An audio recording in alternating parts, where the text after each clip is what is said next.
warahmatullahi wabarakatuh. Perkenalkan, nama saya Sugeng Prasetyo. Saya mahasiswa aktif semester 4 di Politeknik NSC Surabaya.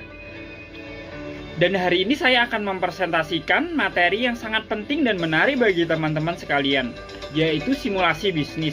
Simulasi bisnis bukan sekedar teori, melainkan pendekatan pembelajaran berbasis praktek nyata yang meniru proses dan dinamika dalam dunia bisnis sesungguhnya. Melalui presentase ini, kita akan memahami bagaimana setiap aspek bisnis saling terhubung dan bagaimana kita bisa mempersiapkan diri menjadi pelaku usaha atau menjadi manajer di salah satu perusahaan yang kita tempati.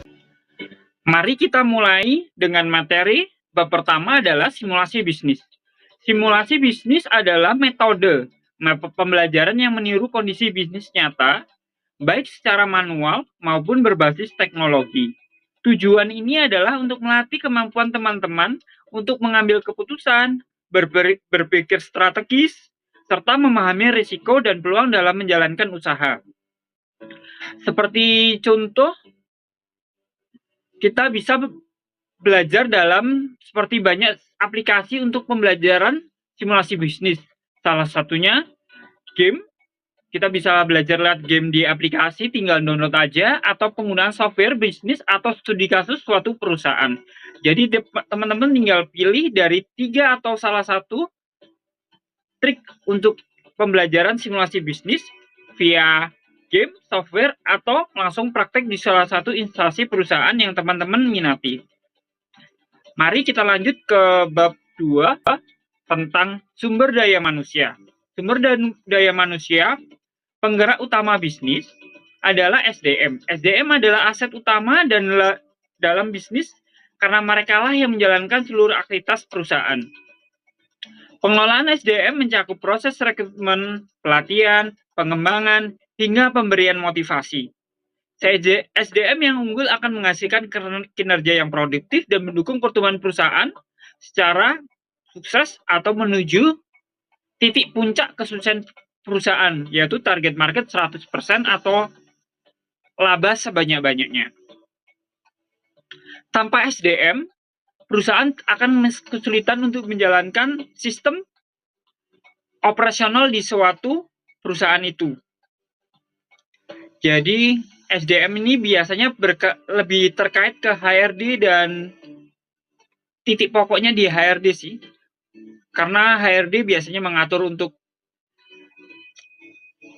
keluar masuk suatu karyawan, terus merekrut karyawan, mungkin mengadakan latihan-latihan melalui beberapa departemen pelatihan. Mari teman-teman kita lanjut ke bab 3. Bab 3 adalah pembahasan pembentukan unit bisnis baru, yaitu strategi pertumbuhan perusahaan. Untuk bertahan dan berkembang, perusahaan harus mampu menciptakan unit bisnis baru. Langkah-langkah yang mencakup riset pasar, perencanaan matang, alokasi sumber daya, dan evaluasi berkala. Tujuannya adalah menjangkau segmen pasar baru, menambah sumber pendapatan, serta mengurangi ketergantungan pada satu lini usaha. Perusahaan yang selalu berimprovisasi atau selalu update dengan perkembangan zaman, itu adalah salah satu perusahaan akan terus maju dan dapat bertahan di dalam era digital seperti saat ini.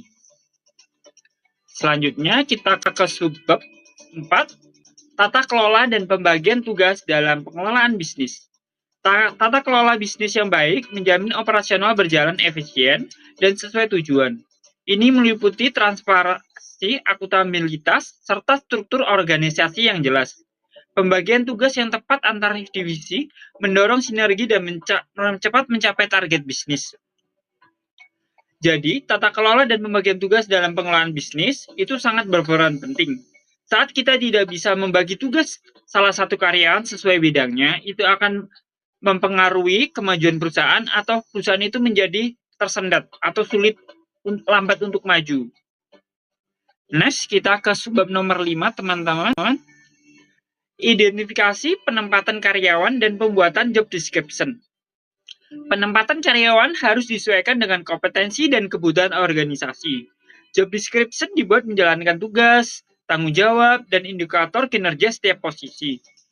Dengan demikian, peran setiap orang menjadi jelas dan proses kerja lebih struktur. Jadi teman-teman, ada kalanya setiap karyawan kebingungan harus menjalankan apa hari ini kalau tidak ada job description dari manajer atau dari perusahaan tersebut.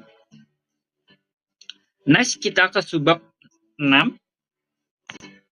Evaluasi dalam manajemen operasional dan proses bisnis yang efektif. Suatu perusahaan kalau tidak melakukan evaluasi dalam segi 1 minggu sekali, atau 1 hari sekali, atau 1 bulan sekali, itu akan sulit melangkah untuk maju, teman-teman. Evaluasi dilakukan menggunakan Key Performance Indicator, KPI, untuk menilai efisiensi dan efektivitas kerja. Proses bisnis harus dirancang ulang secara berkala menggunakan pendekatan seperti Lean atau Six Sigma agar lebih efisien. Proses yang baik menghasilkan kepuasan pelanggan dan keunggulan kompetitif, dan kenyamanan yang terpenting adalah kenyamanan karyawan. Next, kita ke subbab nomor 7. Aplikasi dan teknologi informasi dalam administrasi bisnis. Teknologi salah satu kunci penting pada era saat ini. Teknologi mempermudah proses administrasi seperti pengajian, pencatatan transaksi, dan pelaporan. Aplikasi seperti ERP, CRM, dan HRIS meningkatkan efisiensi dan akurasi klik kerja. Tren saat ini menunjukkan pergeseran ke digitalisasi, automasi, dan penggunaan cloud. Jadi, untuk era saat ini, software-software yang terupdate kita harus mengikuti dan kalau bisa ikut serta dalam perkembangan software itu. Jadi jangan sampai suatu perusahaan tutup mata dengan era teknologi seperti ini, itu akan mengakibatkan kemunduran perusahaan. Next, sekarang kita ada di subbab nomor 8, strategi pemasaran dan analisis dalam pasar bisnis. Analisis pasar mencakup 1. Segmentasi, 2. Target, dan 3. Positioning. Strategi pemasaran seperti 4P, product, price, place, promotion, atau digital marketing sangat penting dalam menjangkau konsumen. Evaluasi dilakukan melalui feedback pelanggan atau return on investment atau disingkat ROI. Jadi teman-teman, setiap perusahaan pasti punya strategi pemasaran barangnya dan punya analisis dalam pasar itu. Next, kita ke subbab nomor 9.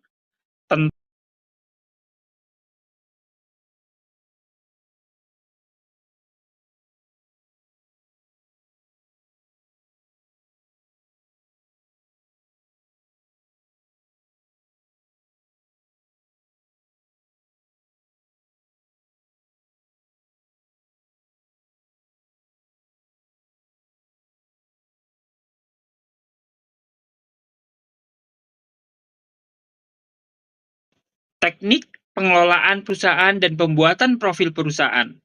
Profil perusahaan mencerminkan identitas dan budaya organisasi. Dokumen profil mencakup visi, misi, sejarah, struktur organisasi, serta keunggulan kompetitif. Pengelolaan internal yang baik mendukung citra positif dan keberlangsungan usaha. Jadi teman-teman, biasanya sebelum perusahaan itu berdiri, biasanya mereka akan membuat profil perusahaan agar ke depannya perusahaan mempunyai visi dan misi untuk menuju perusahaan yang lebih maju dan kesuksesan. Next, kita ke subbab nomor 11, teman-teman. Teknik negosiasi dan persuasif dalam bisnis. Negosiasi bisnis bertujuan mencapai kesepakatan yang menguntungkan kedua pihak. Teknik persuasif yang efektif menggunakan pendekatan emosional dan logis. Kemampuan komunikasi yang baik sangat menentukan keberhasilan kerjasama bisnis. Setiap perusahaan yang besar pasti mempunyai sales. Sales ini pasti setiap sales mempunyai punya trik untuk negosiasi agar customer atau konsumen tertarik dengan produk atau pelayanan yang sales itu berikan. Seperti itu teman-teman. Kita ke subbab nomor 12. Kearsipan digital dalam kegiatan bisnis dan pelaporan. Arsip digital mempermudah pencatatan, pencarian, dan pelaporan. Penggunaan kode dan sistem keamanan data menjamin integritas dan aksesibilitas informasi. Manajemen arsip yang baik mendukung transparansi dan akuntabilitas perusahaan. Jadi teman-teman, untuk era saat ini, arsip digital sangat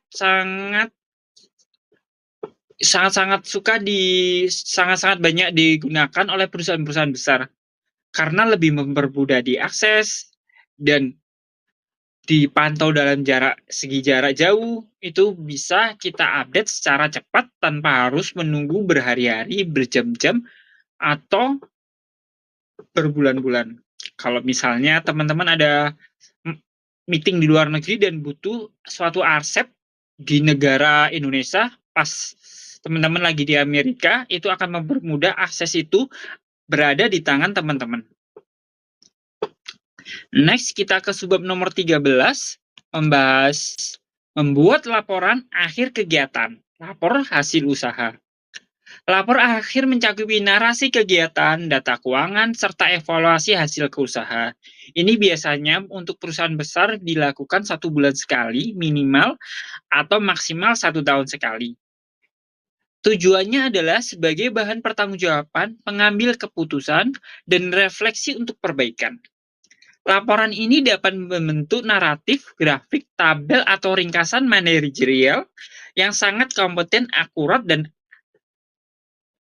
kredibilitas. Jadi teman-teman, setiap perusahaan itu tidak mungkin tidak mempunyai laporan akhir kegiatan. Pasti mempunyai laporan akhir kegiatan, ini perusahaan minus atau profit. Next, kita ke subbab nomor 14, teman-teman. Ke subbab nomor terakhir. Ini adalah subbab nomor 14 membahas evaluasi kinerja bisnis dan pengambilan keputusan strategis.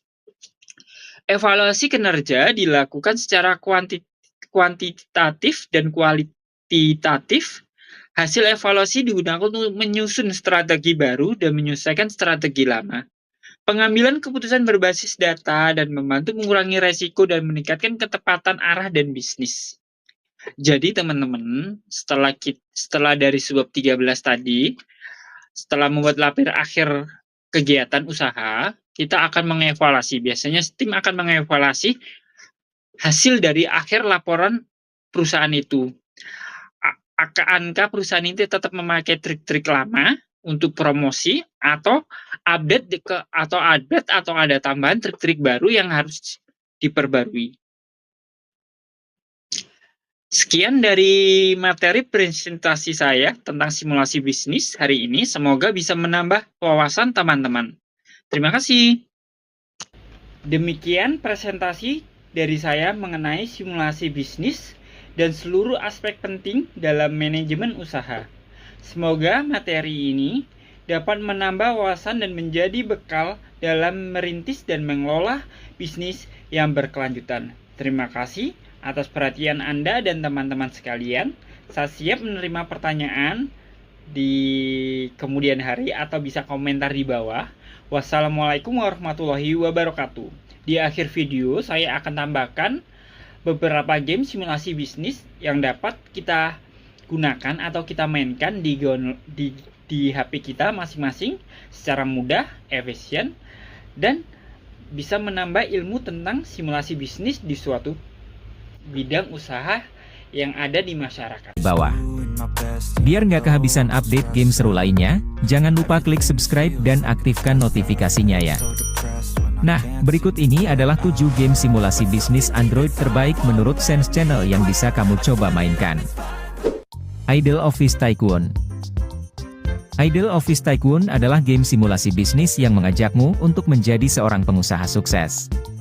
Dalam game ini, kamu akan diminta untuk mengelola perusahaanmu, mulai dari membangun kantor, merekrut karyawan, hingga menjalankan berbagai jenis bisnis. Dengan gameplay yang sederhana dan intuitif, kamu akan terus dihadapkan pada tantangan dan keputusan strategis yang akan memengaruhi perkembangan perusahaanmu. Selain itu, game ini juga dilengkapi dengan berbagai fitur menarik yang akan membuatmu semakin tertantang untuk terus bermain. Idleburger Empire Tycoon. Idleburger Empire Tycoon adalah game simulasi restoran di mana pemain bertugas mengelola restoran burger mereka sendiri dan memperluas bisnis mereka. Pemain dapat membeli bahan-bahan, mengatur harga, dan mempekerjakan staf untuk membantu menghasilkan keuntungan yang lebih besar. Selain itu, game ini juga menawarkan fitur idle, yang memungkinkan pemain untuk mendapatkan uang meskipun sedang tidak bermain. Dengan grafik yang menarik dan gameplay yang menyenangkan, Idleburger Empire Tycoon adalah game yang cocok untuk para penggemar simulasi dan strategi. Megastore adalah game simulasi manajemen toko yang menantang pemain untuk mengelola toko dan memenuhi kebutuhan pelanggan dengan berbagai jenis produk. Dalam game ini, pemain harus melakukan pembelian stok, menetapkan harga, dan menjaga kualitas layanan pelanggan. Terdapat berbagai level tantangan yang semakin meningkatkan kesulitan permainan. Selain itu, pemain juga dapat memodifikasi tampilan dan desain toko untuk menarik pelanggan baru dan meningkatkan profitabilitas toko. Idleburger Shop Tycoon. Idleburger Shop Tycoon adalah game simulasi bisnis yang memungkinkan pemain untuk mengelola dan mengembangkan toko cukur rambut mereka sendiri. Dalam permainan ini, pemain akan mengatur staf, meningkatkan peralatan, dan menarik pelanggan untuk mendapatkan keuntungan. Selain itu, pemain juga dapat membuka cabang baru dan menguasai pasar. Dalam Idleburger Shop Tycoon, pemain dapat mengumpulkan uang dan kemudian menginvestasikannya kembali ke bisnis mereka untuk meningkatkan efisiensi dan keuntungan. Pemain juga dapat melakukan upgrade pada toko mereka dengan berbagai jenis peralatan modern dan mengembangkan kemampuan staf mereka. Dengan grafik yang menarik dan gameplay yang adiktif, Idleburger Shop Tycoon adalah game yang cocok untuk penggemar genre simulasi dan strategi. Bakso Simulator. Bakso Simulator adalah game simulasi memasak bakso yang sangat seru dan menghibur. Dalam game ini, pemain akan menjadi seorang penjual bakso yang harus memasak dan menjual bakso kepada pelanggan. Pemain harus memilih bahan-bahan yang tepat, menggulung bakso dengan benar, memasaknya dengan waktu yang tepat, dan memberikan pelayanan terbaik kepada pelanggan untuk mendapatkan keuntungan yang maksimal. Selain itu, pemain juga dapat meningkatkan keterampilan memasak dan memperluas bisnis mereka dengan membuka cabang baru. Game ini cocok untuk semua usia dan dapat dimainkan di berbagai platform, seperti PC atau ponsel pintar. Buildmaster Marshfield. Buildmaster Marshfield adalah game simulasi konstruksi yang memungkinkan pemain untuk menjadi seorang arsitek dan kontraktor yang mengelola proyek pembangunan kota fiksi yang bernama Marshfield. Dalam permainan ini, pemain harus membangun dan merancang berbagai jenis bangunan seperti rumah, kantor, dan toko, serta memperluas infrastruktur kota seperti jalan, trotoar, dan lampu jalan.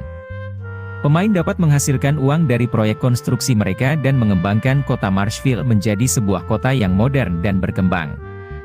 Selain itu, pemain juga harus mengelola waktu dan sumber daya mereka dengan bijak untuk memastikan proyek pembangunan berjalan dengan lancar dan sukses. My Perfect Hotel. My Perfect Hotel adalah game simulasi manajemen hotel yang memungkinkan pemain untuk merancang, mengelola, dan memperluas hotel impian mereka sendiri. Pemain dapat memilih dan menempatkan furnitur, mendesain kamar tamu, mengatur harga kamar, mempekerjakan staf, dan memenuhi kebutuhan tamu untuk membangun hotel yang sukses. My Perfect Hotel adalah pilihan yang sempurna bagi penggemar game manajemen yang ingin mengeksplorasi dunia perhotelan dan meraih sukses dalam bisnis hotel mereka sendiri.